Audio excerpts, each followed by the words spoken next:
नमस्कार, आपका स्वागत है ASTV 24 न्यूज नेटवर्क में।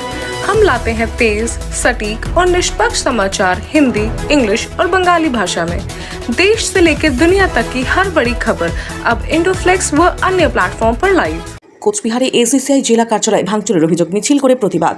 কোচবিহার শহরে এসিসিআইয়ের জেলা পার্টি অফিসে ভাঙচুরের অভিযোগকে কেন্দ্র করে উত্তেজনা ছড়ালেও বুধবার সকালে দলের পক্ষ থেকে অভিযোগ করা হয় ভোরের দিকে কয়েকজন দুষ্কৃতী জেলা কার্যালয়ে ঢুকে ভাঙচুর চালায়। অভিযোগ, কার্যালয়ে থাকা দলের নেতা আদর্শ ব্যক্তিদের ছবিও ভেঙে ফেলা হয়েছে। এই ঘটনার জন্য বিজেপি সমর্থিত দুষ্কৃতীদের দায়ী করেছে এসিসিআই। ঘটনার প্রতিবাদে অভিযুক্তদের অবিলম্বে গ্রেপ্তার ও শাস্তির দাবিতে কোচবিহার শহরে মিছিল করেন এসিসিআই কর্মী সমর্থকেরা। জেলা পার্টি অফিস থেকে শুরু হওয়া মিছিল শহরের বিভিন্ন রাস্তা পরিক্রমা করে মিছিল শেষে ঘটনার তীব্র নিন্দা জানিয়ে দোষীদের বিরুদ্ধে কঠোর পদক্ষেপের দাবি তোলা হয়। দৃষ্টান্তমূলক শাস্তি দিতে হবে। এই হুলিগানিজম বিজেপির আমরা মানছি না, বরদাস্ত করছি না। আমরা দাবি করছি অবিলম্বে এই দুষ্কৃতীদের গ্রেপ্তার করে দৃষ্টান্তমূলক শাস্তি দিতে হবে। জয় শ্রীরাম স্লোগান দিয়ে হাতে লোহার রড এবং শাবল নিয়ে এসে পার্টি অফিসের দরজা ভেঙে ভেতরে সমস্ত মানুষের ছবি ভাঙা হয়।